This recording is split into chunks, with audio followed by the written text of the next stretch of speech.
Good evening sa inyo lahat, no? So, Tuesday? Tuesday ba? Wednesday. Wednesday. So, Tuesday yung message na babasahin ko kahapon. So, Wednesday ngayon, habang nagbabackread ako, naalala ko tong isang WAG squad, no? Maganda tong storya nito kasi, so ito yung message niya kahapon. So, hello coach, I joined September and natapos ko lahat ng lesson before November. So, September, October, November. Okay, kasama na dun yung 30% challenge. No? So, in three months, September, October, November, natapos niya yung course. No?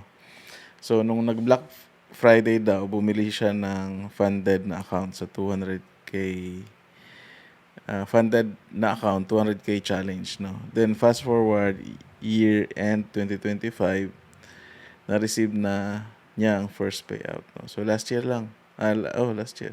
Last month, no? January pa lang naman 'yan. So last month, naka-receive na siya ng payout. Bawi na ako sa full course at may sobra pa. Looking forward na sa 2026. Maraming salamat sa lahat, no? So, eto 'yon. Takpan ko na lang yung pangalan mo, Paps, no? For privacy purposes. So, i-click natin to. So, yung first payout niya is $3,068,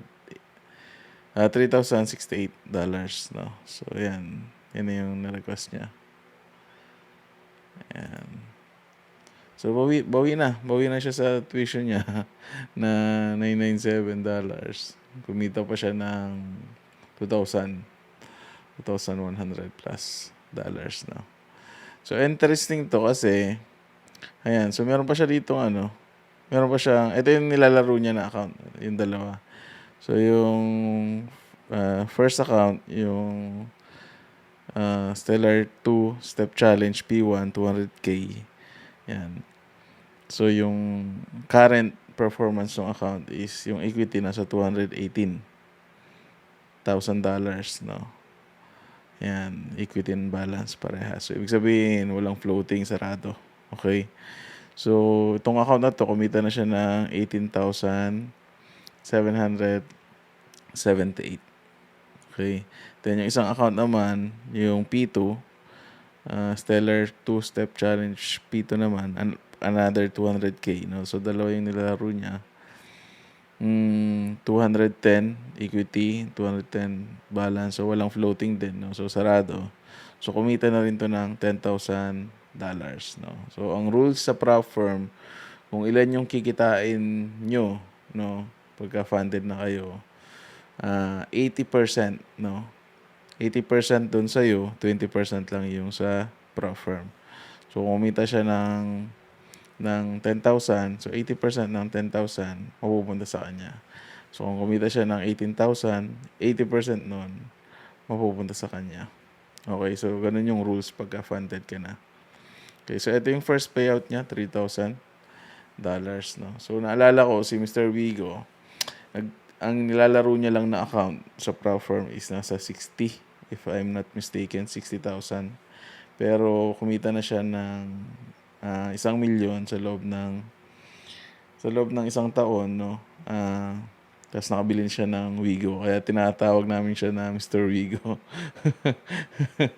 Kasi nakabili siya ng Wigo. Yun yung legit, no? Nakabili siya ng Wigo gamit yung kita sa trading. Okay? So ito, kaya naisip ko gawan to ng recording ngayon. Kasi very interesting tong tao na to.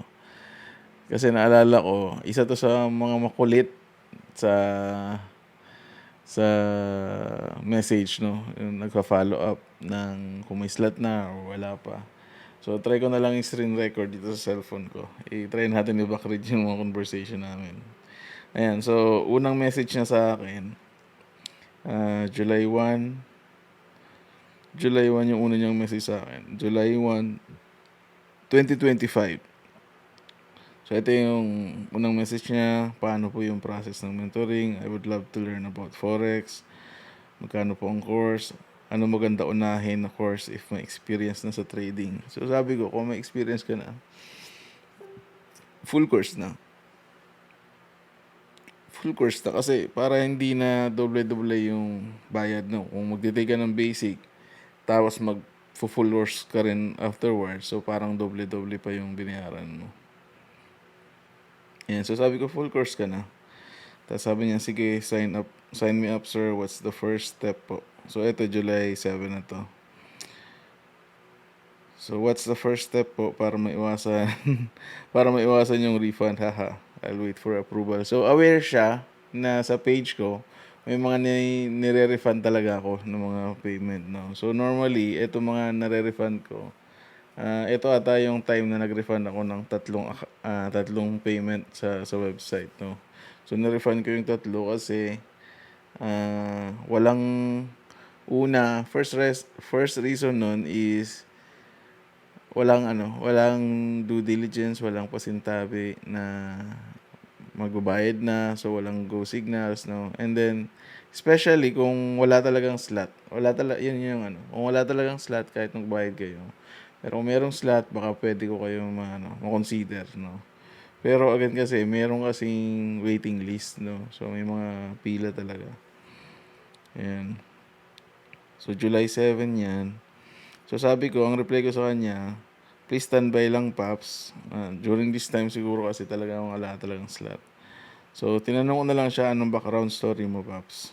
So ito yung response niya.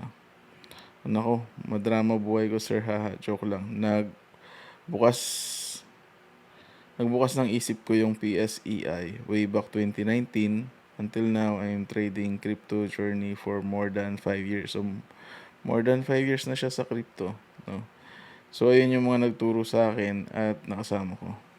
Nung beer season, naglaho na even kasabayan ko. Kaya lone survivor ako. So marami na siyang kasamahan na nawala na, no? So mag-isa na lang siya natira. Kaya lone survivor ako that time. Hirap mag-isa pala sa trading journey. Kinikim ko lang lahat ng emotion, sarili ko lang, accountability group, wala na. Pag malaki drawdown, kung ano need ko ma-improve, wala ako malapitan. Although sa dami ko inaral, nagbunga naman lahat. Kaso I stopped trading 2024. Nagpahinga muna ako para i-focus yung binibuild kong VA agency. Then this year, bumalik din ako pero pasundot-sundot lang ng trade. As refresher, kasi to be honest, humina yung negosyo ko. I need more income, lalo na may pangarap akong business na gusto ko simulan. And I need big capital. Then ayun ang goal ko na sa trading, manahimik na lang and find a way para mapadali yung system sa trading, which is mahirap gawin sa crypto. Kasi unthinkable and fluctuate ng market. Then I saw you really have a solid and proven system. Why not subukan ko forex, tapos ikaw pa magtuturo. Napakalupit nun. Hehe, no worries sir, willing to wait naman. So yun lang yung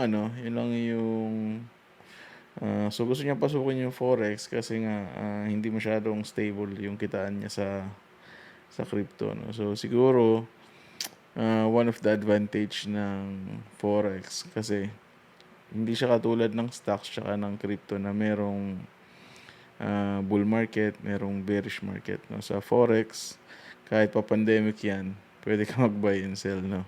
Walang bearish market tsaka bullish market sa forex, no. Napaka-imposible na lahat ng currency hihina, lahat sabay-sabay or lalakas sabay-sabay, no. So sige, so anong reply ko sa kanya?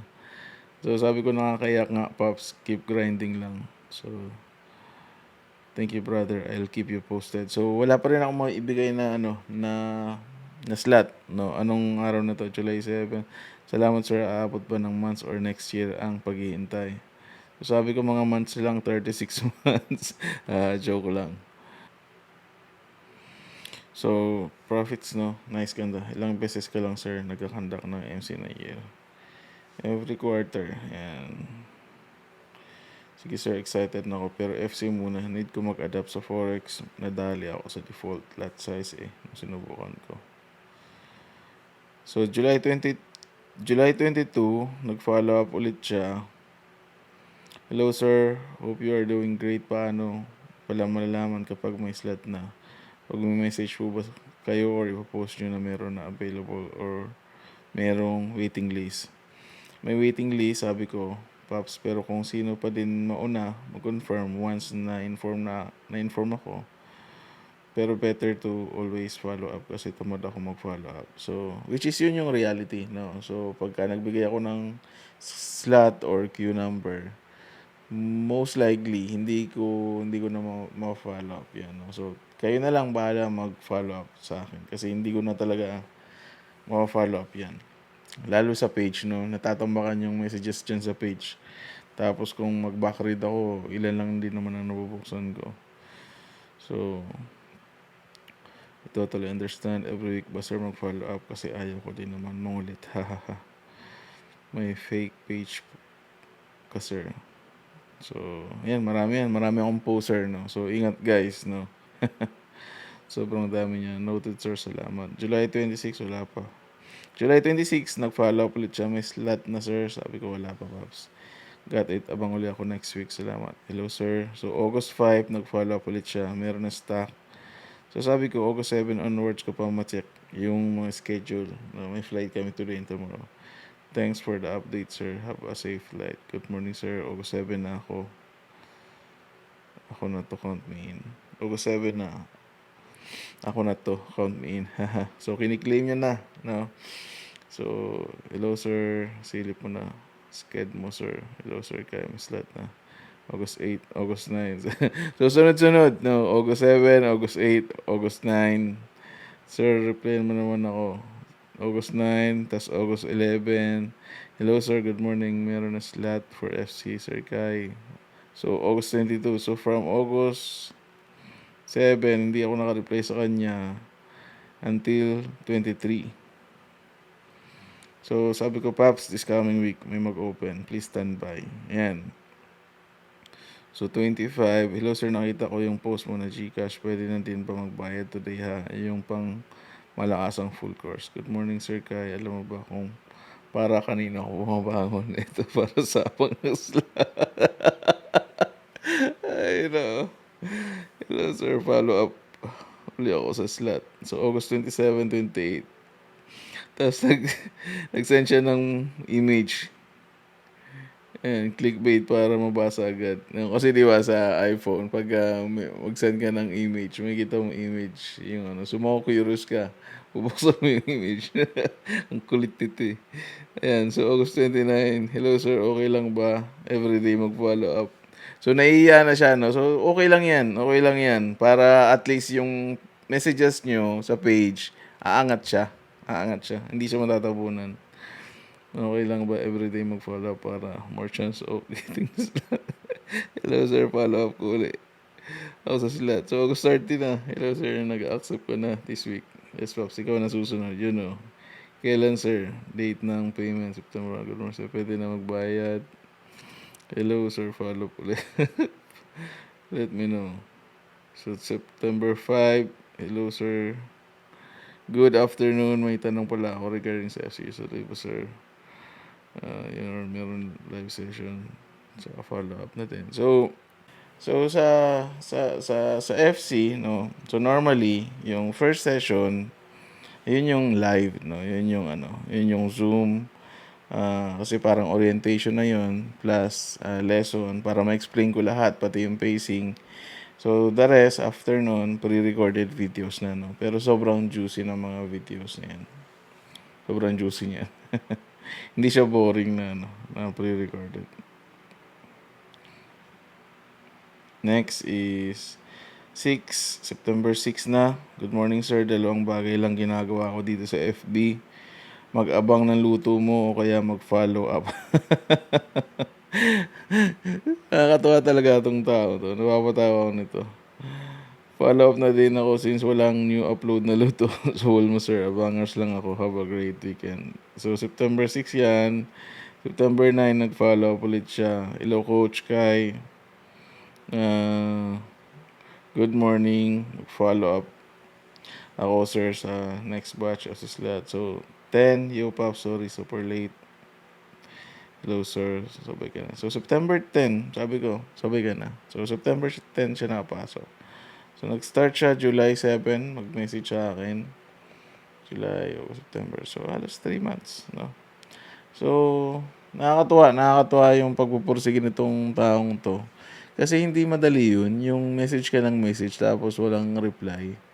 No? So, kaya okay lang yan, na message ka, kung every day, every week, no problem. Importante,